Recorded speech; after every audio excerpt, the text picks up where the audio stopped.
Money गुरु की इस खास पेशकश में आप सभी का स्वागत है। मैं हूं स्वाति रायना। अभी भी ज्यादातर भारतीय सेविंग्स खाते में अपनी कमाई रखते हैं, पर सिर्फ पैसे बचाने से फायदा नहीं है जब तक पैसे से पैसा ना बने जो कि महंगाई को मात दे सके। आज हम बताएंगे आपको बचत और निवेश का अंतर और बचत का पैसा कहां करना चाहिए निवेश।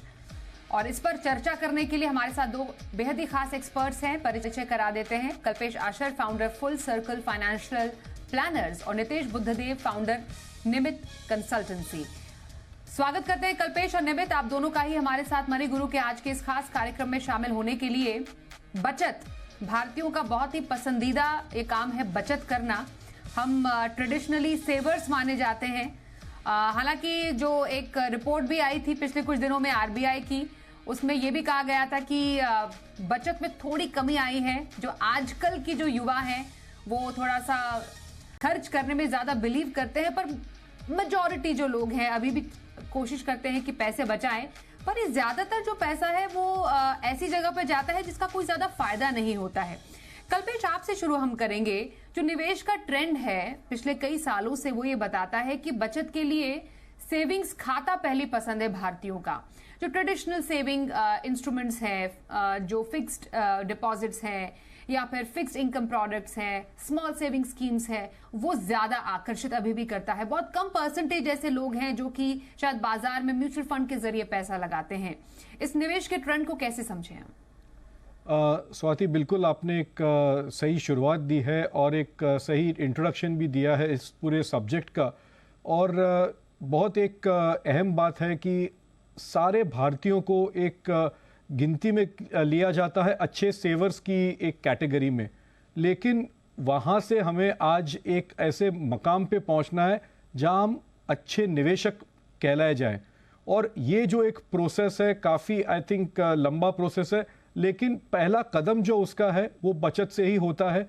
और जैसे हमें सब में सिखाया जाता है बचपन से, या जब हम पहला जॉब करते हैं, कि हमारा पहला सेविंग्स का खाता होना बहुत ज़रूरी है। तो यहाँ से मैं शुरुआत करता हूँ और एक सिंपल सा डेफिनेशन कहना चाहता हूँ स्वाति, कि बचत जो है वो एक अच्छी भावना है, इट्स अ गुड इमोशन।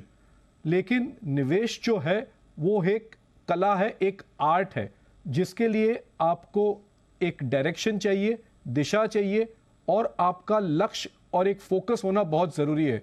तो इसके लिए हमें एक पूरी प्रक्रिया से गुजरना पड़ता है, और प्रोडक्ट्स कौन से अच्छे हैं उनको ढूंढ के जो हमारे लिए बिल्कुल सही है। ये नहीं कि सारे प्रोडक्ट्स जो भी मार्केट में उन सब में हम निवेश करें बिना सोचे समझे, क्योंकि हमारे पड़ोसी करते हैं, हमारे दोस्त करते हैं, तो वैसा निवेश आई थिंक बिल्कुल बेकार है। लेकिन बचत से जहाँ पे हम एक पूरी कहते हैं कि एक प्रोसेस है, वो अच्छे निवेश की ओर लेके जाए, उसकी खोज, उसकी सोच होना बहुत बहुत ज़रूरी है। और उसके लिए हमारा जो माइंडसेट है वो थोड़ा हमें और आई थिंक एक्सपैंड करना ज़रूरी है, कि सिर्फ बचत करने से कुछ नहीं होगा। अच्छी खासी एक गुड फील फैक्टर होगी, हमारे सेविंग्स अकाउंट में पैसे पड़े रहेंगे, हमारी बैंक खुश होगी क्योंकि उनके पास हमारी पूंजी पड़ी रहती है, लेकिन उसके आगे कुछ नहीं होता। सो ये प्रोसेस को शुरू करना बहुत ज़रूरी है। बिल्कुल, तो इस प्रोसेस को शुरू करना बहुत जरूरी है, क्योंकि शुरुआत बचत से होती है, बचत के बाद निवेश आता है। बचत आप करते हैं, लेकिन उसके बाद उसको अगर बढ़ाना है तो निवेश करना बहुत जरूरी होता है। नितेश, समझना ये जरूरी है कि एक बेसिक अंडरस्टैंडिंग तो कल्पेश ने दे दी, पर फिर भी जो हमारे जितने भी दर्शक अभी हमें देख रहे हैं, जो सैलरीड क्लास है, जिनके पास एक फिक्स्ड पैसा आता है महीने के अंत में, उस पूरे कमाई का कितना प्रतिशत आमतौर पर कहा जाता है कि बचत करना चाहिए? थैंक यू स्वाति, मुझे शो में इनवाइट करने के लिए। यस, जैसे कल्पेश जी ने बताया कि बचत और बढ़त के बीच में समझना बहुत ही आवश्यक है कि आपको बचत तो कर ही लेते हो, पर उसको हम इन्वेस्टिंग की ओर ले जा पा रहे हैं कि नहीं। मेरा मानना है स्वाति, आप सैलराइड हो या बिजनेसमैन हो, आपको एक हिस्सा जो आपका है चालू होता है सेविंग्स से ही, बट अल्टीमेटली एम ये होना चाहिए कि मुझे उसमें से एक अच्छा खासा हिस्सा मेरा इन्वेस्टिंग की ओर जाना चाहिए। बिकॉज इन दोनों के बीच में अगर मैं ये डिफरेंस नहीं जान पा रहा हूँ कि ये बचत है या ये बढ़त, ये इन्वेस्टिंग है, तो शायद ऐसा हो जाएगा कि काफ़ी बार मिससोल्ड भी प्रोडक्ट हो जाएगा। तो मेरा मानना है Swati, approximately on an average जब आपके ऊपर ज़्यादा रिस्पॉन्सिबिलिटी नहीं है और आप ज़्यादा करके जब आपके करियर के स्टार्टिंग में हो, तो मेरा मानना है कि तकरीबन 40 से 50% हिस्सा आपका इन्वेस्टिंग की ओर जा सकता है। तो मान लीजिए आपका अराउंड 20-30% खर्चे में जा रहा है और आपका 20% सेविंग्स की तरफ जा रहा है, तो 40 to 50% जो आपकी मनी है वो लॉन्ग टर्म इन्वेस्टिंग की ओर जा सकती है। और स्वाति, मैं और एक पॉइंट इधर बताना चाहूँगा कि ये डिफरेंस जो है जो हमने समझा अभी, पर मुझे लगता है एक एग्जाम्पल अगर दे तो एक काफ़ी क्लैरिटी आ जाएगी कि बचत क्या हो रहा है और हम जो सेविंग्स और इन्वेस्टमेंट कभी कभी इंटरचेंजेबली यूज़ करते हैं उसमें बहुत ही बड़ा तफावत है। मान लीजिए मेरे पास 200 रुपये है, उसमें से मैं 100 रुपये का एफडी कर रहा हूँ जिसके ऊपर मुझे 7% इंटरेस्ट मिल रहा है, तो मुझे साल के अंत में 107 रुपये मिल जाएंगे। और दूसरा मेरे पास अभी जो 100 रुपये है उसका एक एफडी कर दिया और दूसरे 100 रुपये का मैंने एक डोसा परचेस कर लिया। नाउ अगले साल मैं जब जा रहा हूँ 107 रुपये मुझे एफडी से मिल जाएंगे, पर वो मैं अगर सेम डोसा खाने जाऊँगा 107 रुपये से, तो शायद वो डोसा की प्राइस बढ़ गई होगी। तो मेरा मानना है कि वो भी तकरीबन इन्फ्लेशन के आधार पे 107 ही हुई होगी। तो आपने जो एफडी से कमाया वो आपका सेम इन्फ्लेशन जितना रिटर्न हुआ, तो वो हो गई आपकी एक बचत। पर अगर यही पैसा अगर इन्वेस्ट हुआ होता, मान लीजिए जो आपका रिटर्न है वो इन्फ्लेशन को बीट करता हुआ दिखता, तो शायद आपकी कोई प्रोडक्ट में निवेश किया है, आपको उसमें म्यूचुअल फंड जैसे कोई प्रोडक्ट में आपको 12% रिटर्न मिल गया, तो आपका 100 रुपीज़ 12% के हिसाब से 112 हो गया। तो साल के अंत में 107 का वो डोसा तो परचेस कर ही पाएंगे, पर उसके साथ शायद एक आपको एक चॉकलेट भी मिल जाएगी। तो ये ग्रोथ की बात है जो आती है आपके इन्वेस्टमेंट और निवेश के साथ। बिल्कुल, तो इन्वेस्टमेंट निवेश मतलब जो उसको बचत के बाद पैसा बढ़ाने के लिए करना बेहद जरूरी है, क्योंकि जैसा कल्पेश ने आपने बोला कि सिर्फ बचत ही काफी नहीं है। तो जब मानिए अब बचत आपने कर ली, उसके बाद निवेश की तरफ आपको आगे बढ़ना है, शुरुआत कैसे करनी चाहिए, उस बचत को निवेश में कैसे तब्दील किया जाए। यूजुअली कहा जाता है कि गोल सेटिंग से करना चाहिए। और हम ये भी देखते हैं कि कई बार लोगों को लगता है कि उन्होंने रिटायरमेंट के लिए या बच्चों की शादी के लिए, बच्चों के पढ़ाई के लिए पैसे बचाए हैं। पैसे बचाने में और पैसे को ग्रो करने में काफी ज्यादा फर्क होता है। तो छोटी अवधि का बचत और लंबी अवधि की बचत, इनमें क्या डिफरेंस होता है? क्योंकि छोटी अवधि में आप पैसे बचा सकते हैं क्योंकि उसमें लिक्विडिटी की जरूरत होती है, बड़ी अवधि में आपको पैसे बढ़ाने होते हैं। तो दोनों का डिफरेंस जरा समझाइए। ये आई थिंक बहुत एक अहम हिस्सा है फाइनेंशियल प्लानिंग का, क्योंकि फाइनेंशियल प्लानिंग की जो प्रक्रिया है बहुत ही आई थिंक सिंपल और सुंदर है, क्योंकि वहाँ पे जो बेस है वो शुरू होता है आपके कैश फ्लो से। कैश फ्लो यानी कि नथिंग बट आपकी जो इनकम और एक्सपेंसेस का जो एक ब्यौरा होता है, उसको हर घर हर इंडिविजुअल देखता है। और वहाँ पे मैं एक चीज़ कहना चाहता हूँ कि बहुत सारे लोग ये करते हैं कि अपनी जो आमदनी होती है उसमें से पहले अपने सारे पैसे खर्च कर देते हैं और जो बचता है उसमें से निवेश करते हैं, बजाय उसके कि एक अलग माइंडसेट उसमें अपनाया जाए कि क्यों ना हम ये सोचें कि जो हमारी आमदनी है उसमें से हम पहले अपने खर्चे और निवेश कर दें और जो बचता है वो अपने पास सुकून के लिए रखें। तो इसमें दो चीज़ें हो जाती है कि निवेश कंपलसरी हो जाता है और खर्चे भी हमारे जो रोज़मर्रा के हैं वो भी हम मीट कर पाते हैं। तो माइंडसेट चेंज करने की ज़रूरत है। तो यहाँ पर अगर निवेश को हम एक प्रायोरिटी देते हैं खर्चों के साथ, तो अपने आप अपना हाथ भी थोड़ा तंग रहेगा, निवेश भी अच्छा खासा होता रहेगा और एक अच्छी हेल्दी लाइफस्टाइल भी हम जी पाएंगे, ना कि एक बहुत फ्लैम्बॉयंट सी जिंदगी हम जो नहीं जीना चाहते। लेकिन यहाँ पर गोल्स की जो आपने बात की स्वाति बहुत अहम है, क्योंकि वो सेकंड स्टेप है फाइनेंशियल प्लानिंग का, कि जो हम पैसे निवेश करते हैं उसको हम अपने छोटे अवधि के या लंबी अवधि के गोल्स की ओर कौन से प्रोडक्ट में इन्वेस्ट करते हैं वो बहुत बहुत इंपॉर्टेंट है। और बहुत सारे लोग इसको समझ नहीं पाते, एक सिंपल सी मिस्टेक वो कर बैठते हैं कि उनको लगता है मेरा पैसा सेफ होना चाहिए तो जिंदगी भर ही सेफ होना चाहिए। रिटायरमेंट के लिए वो लोग 30-35 साल की प्लानिंग के लिए सिर्फ पैसे एफडी में डाल देते हैं और जैसे नितेश ने समझाया कि वो इन्फ्लेशन को भी बीट नहीं कर पाते, तो उनका पैसा बचत होता है लेकिन इन्फ्लेशन को बीट नहीं कर पाता और उनका जो एक पूरा एक लाइफ का एक स्टेज है वो गुजर जाता है। रिटायरमेंट के सामने आते हैं तो पता चलता है कि वो तो एक्चुअली 20 साल जिंदगी में पीछे चल रहे हैं। तो यहाँ पर प्रोडक्ट सिलेक्शन बहुत इंपॉर्टेंट है और कौन से असेट क्लास में आप निवेश करते हैं, कौन से प्रोडक्ट के जरिए वो आपको तय करना बहुत ज़रूरी है। तो सिंपल सी बात है, अगर आपको लिक्विडिटी चाहिए, छोटी अवधि के जो आपके गोल्स हैं, मान लीजिए आज से लेके 3 साल तक के गोल्स हैं, उसको आप फिक्स्ड इनकम के प्रोडक्ट्स में इन्वेस्ट करिए, यानी कि बैंक एफडीज हो गई, कॉर्पोरेट एफडीज हो गई, डेट म्यूचुअल फंड्स हो गए, जहां पे आपको लिक्विडिटी और जो प्रोडक्ट का जो टेन्योर होता है वो कम रहता है और लिक्विडिटी 24 घंटे में मिल जाती है। लेकिन उसके आगे जो भी आपके गोल्स हैं, मान लीजिए 5 साल, 7 साल, 10 साल एंड बियॉन्ड दैट, तो उसके लिए आपको इक्विटी जैसा एक प्रोडक्ट सिलेक्ट करना है। इक्विटी में जो आपको समझ आता है तो डायरेक्ट इक्विटी लीजिए, लेकिन नहीं समझ आता है, जो बहुत सारे मेजॉरिटी पीपल हैं, तो सिंपल सा रास्ता है, म्यूचुअल फंड्स के, इक्विटी बेस्ड म्यूचुअल फंड्स का चयन कीजिए, तो you can not go wrong there. तो निवेश की जो प्रक्रिया है वहीं से शुरू होती है और वहां पर भी छोटे कदम से शुरू कीजिए, ना कि बड़े बड़े स्टेप्स लेकर, और सही प्रोडक्ट चुनना बहुत जरूरी है। बिल्कुल, और यही छोटा कदम जो है, इसका मौका आपको एसआईपी यानी सिस्टमैटिक इन्वेस्टमेंट प्लान देता है। नितेश, एसआईपी के आंकड़े भी ऐसे आए 18,000 करोड़ के पार इस बार। ये बताता है कि जो निवेशक हैं वो भरोसा जता रहे हैं म्यूचुअल फंड में इन्वेस्टमेंट के प्रति। हालांकि इसका जो पूरा एक प्रोपोर्शन है, हम परसेंटेज जो कह सकते हैं, वो बाकी इन्वेस्टमेंट ऑप्शंस के मुकाबले बहुत कम जरूर है, लेकिन एक सही दिशा में जाता हुआ अच्छा कदम जरूर मान सकते हैं। तो छोटी शुरुआत जिसका जिक्र अभी कल्पेश ने किया है, बचत से एसआईपी की शुरुआत कैसे की जाए? बहुत ही बचत जब हम सोचते हैं तो हम सोचते हैं कि शायद एक बहुत बड़ा पैसा लगाना पड़ेगा। जैसे हम एसआईपी में अब 1000 से भी चालू कर सकते हैं, पर फिर भी मेरा मानना है कि अगर आपको एक जस्टिस करना है, आपके जो ओवरऑल गोल्स है और आपको वो अचीव करने हैं, तो मेरा मानना है स्वाति, तकरीबन आपका जो इन हैंड सैलरी है उसका एक बड़ा हिस्सा एक इन्वेस्टमेंट की ओर जाना चाहिए।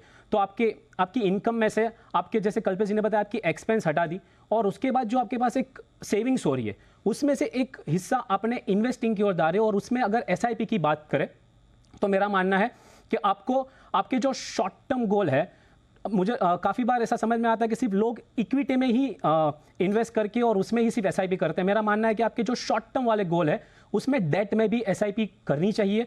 तो आपके वो शॉर्ट टर्म वाले जो गोल है उससे आपका ये डेट फंड से आपका काम हो जाएगा। और जो आपके mid to long term goal है उसमें आपके इक्विटी फंड्स या हाइब्रिड फंड से आप एसआईपी करें, तो मुझे लग रहा है आपकी जो शॉर्ट टर्म नीड है, जो हम सेविंग्स के बकेट में डाल सकते हैं, वो सेटिस्फाई हो जाएगी। और आपकी मिड टू लॉन्ग टर्म वाली जो नीड्स है वो आपकी सेटिस्फाई हो जाएगी, जो आपकी लॉन्ग टर्म की एसआईपी है, जिसमें आप इक्विटी फंड से चालू कर सकते हैं। और मेरा मानना है जब आप इक्विटी फंड्स देख रहे हो और लॉन्ग टर्म के लिए देख रहे हो, भले ही काफ़ी, जैसे आपने नंबर दिया स्वाति, उसमें भी एक बड़ा हिस्सा आज दिख रहा है कि मिड एंड स्मॉल कैप में बहुत ज़्यादा पैसा आ रहा है। पर मेरा मानना है जब आप शुरुआत कर रहे हो, भले लंबी अवधि है, तो मेरा मानना चाहिए एक फ्लेक्सी कैप या लार्ज कैप कैटेगरी से आपको शुरुआत करनी चाहिए, ना कि आप direct mid and small cap में जंप करें, क्योंकि उसका रिटर्न काफ़ी अच्छा दिख रहा है। तो ये एक बैलेंस एक्ट करना पड़ेगा आपकी बचत और बढ़त के बीच में, और ऐसे आपको प्रोडक्ट पकड़ने पड़ेंगे जिसमें आपका ऑफकोर्स ग्रोथ हो जब इन्वेस्टिंग की बात आए, पर एट द सेम टाइम मैं अगर शॉर्ट टर्म में देख रहा हूं तो मेरी सेफ्टी, लिक्विडिटी और रिटर्न ये कॉम्प्रोमाइज ना हो। बचत से कैसे करें मुनाफे में बढ़त, इस पर चल रही है खास चर्चा। हमारे साथ कल्पेश आशर हैं फुल सर्कल फाइनेंशियल प्लानर से, और निबित कंसल्टेंसी से नितेश बुद्धदेव से हम कर रहे हैं खास चर्चा। कल्पेश, एसेट क्लास में डाइवर्सिफाई करना, क्योंकि मोस्टली हम देखते हैं हमारा जो निवेश होता है वो एक एसेट क्लास के प्रति ज्यादा बायस हो जाता है।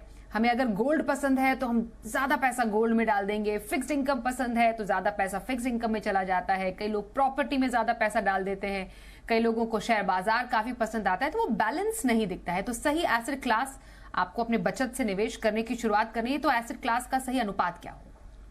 एसेट क्लास यानी कि हर एक जो एक इन्वेस्टमेंट का प्रोडक्ट होता है जिसका आम तौर पे एक दूसरे के साथ कोई कोरिलेशन ज़्यादा ना हो। इसका एक डेफिनेशन ये होता है कि जब कोई भी एसेट क्लास में एक मान लीजिए कि तेज़ी आती है या मंदी आती है, तो उसका जो एक परफॉर्मेंस होता है, अब मान लीजिए उसमें आपका सारा पैसा लगा हुआ है, तो आपको उसमें उतार चढ़ाव भी वैसे ही दिखेंगे कि मान लीजिए सब कुछ 100% अप है, और अगर मार्केट उसी चीज़ में अच्छी नहीं है तो सब कुछ वहाँ पे डाउन भी दिखेगा आपको। हमें ये नहीं चाहिए। एक आइडियल पोर्टफोलियो में आपका पैसा अलग अलग असेट्स में डाइवर्सिफाइड होना चाहिए, और वो भी अपने गोल्स के हिसाब से। तो जब आपका पैसा आपके गोल्स के हिसाब से डाइवर्सिफाइड होता है तो ऑटोमेटिकली पोर्टफोलियो में एक रिस्क का डीक्लासिफिकेशन हो जाता है, रिस्क घट जाती है, और आपके गोल्स भी सही तरह से एक पटरी पे चलते आपको दिख रहे हैं।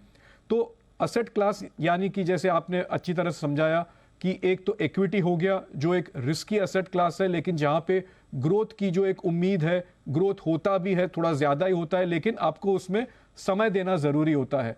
दूसरा होता है फिक्स्ड इनकम यानी कि डेट जो हम बोलते हैं, तो वहां पे आपकी जो इन्वेस्टमेंट होती है वो ज़्यादातर एक रेंज में आपकी रिटर्न्स आती हैं। मान लीजिए एनीथिंग बिटवीन 3% टू 8%, उतना एक रेंज रहता है, लेकिन वहां पे रिस्क बहुत कम होती है। रिस्क नहीं होती ये समझना गलत है, क्योंकि रिस्क आज हर एक चीज में होती है, लेकिन उसका जो एक प्रमाण होता है वो थोड़ा ऊपर नीचे होता है। तीसरा हो गया आपका गोल्ड, यानी कि जो हम सारे भारतीयों का बहुत ही एक फेवरेट सा असेट क्लास है। तो गोल्ड की तो आई थिंक फीचर्स बताना सबको मालूम है। और चौथा जो एक मुख्य असेट क्लास है वो है रियल एस्टेट। तो वहां पर भी अगर आप इन्वेस्टमेंट के तौर पे कोई प्रॉपर्टी लेते हैं तो वो आपका एक असेट क्लास में डाइवर्सिफिकेशन हो जाता है। तो इन चारों असेट क्लास को मिला के अगर हम ये मान के चले कि हम अपने गोल्स के हिसाब से वहां पे अपना इन्वेस्टमेंट करते हैं, तो अपने आप एक सुकून सा हमें रहता है हमारे पोर्टफोलियो को लेकर। और जब कोई असेट क्लास में उतार चढ़ाव आता भी है, जैसे मैंने पहले समझाया, it should not be linear. Always एक वॉलेटिलिटी होनी चाहिए, थोड़ा एक उतार चढ़ाव होना चाहिए कि एक एवरेज रिटर्न हमें मिल जाए जो हमें आगे चल के आई थिंक एनीथिंग बिटवीन एक पोर्टफोलियो में अगर हमें 12 से 18% के बीच का रिटर्न एक 10 या 12-15 साल 20 साल के इन्वेस्टमेंट होराइजन को लेके चले तो I think it is very very acceptable. लेकिन हाँ, बहुत ही महत्वपूर्ण है कि हम अपने गोल्स को हासिल करें अपने एसेट एलोकेशन को लेकर। बिल्कुल राइट।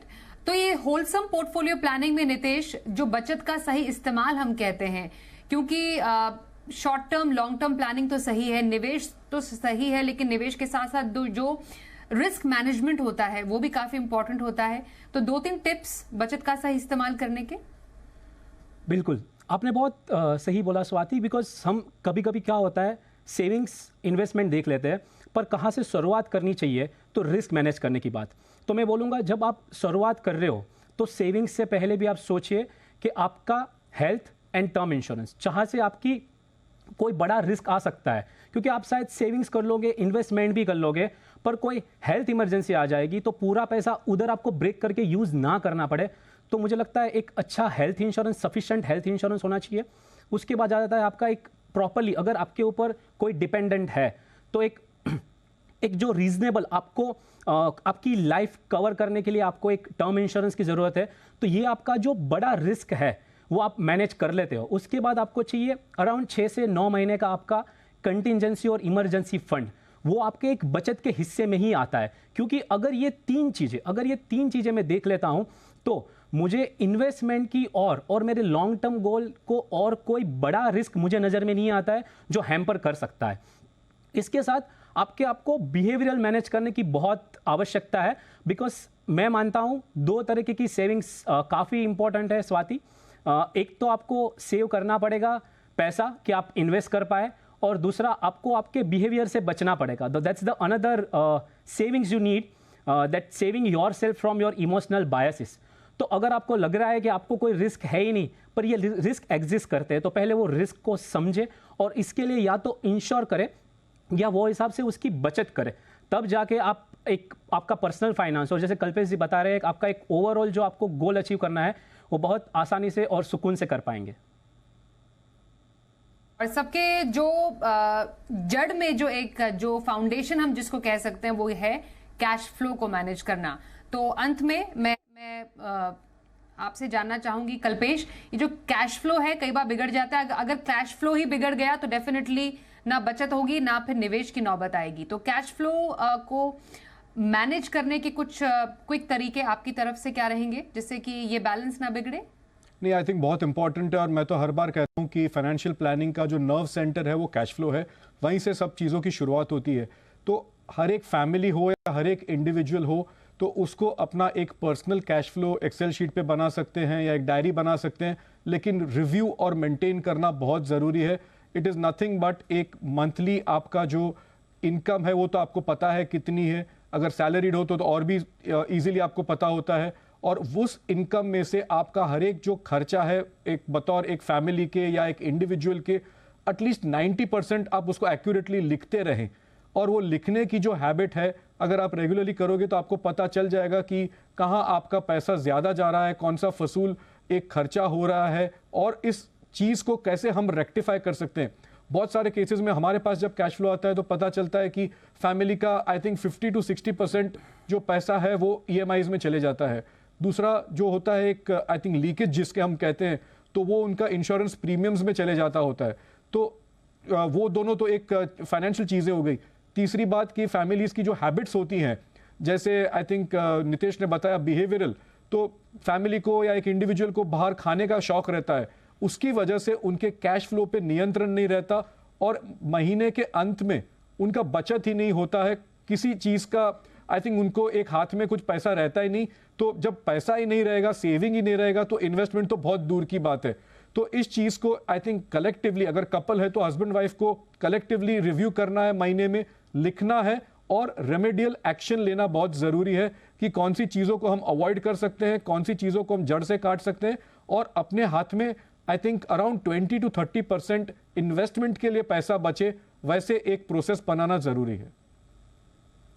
जी, तो बिल्कुल कैश फ्लो को मैनेज करना, बचत के बाद निवेश को आगे बढ़ाना, कैसे आप निवेश करें, बचत से मुनाफा कैसे बढ़ाएं, किन बातों का ख्याल रखें, इस पर की आज हमने चर्चा। बहुत धन्यवाद करेंगे कल्पेश और निमित, माफ कीजिए नितेश, आप दोनों का ही हमारे साथ आज के इस कार्यक्रम में शामिल होने के लिए। मनी गुरु में बस इतना ही, रुकते हैं एक ब्रेक के लिए। देखते रहिए जी बिजनेस।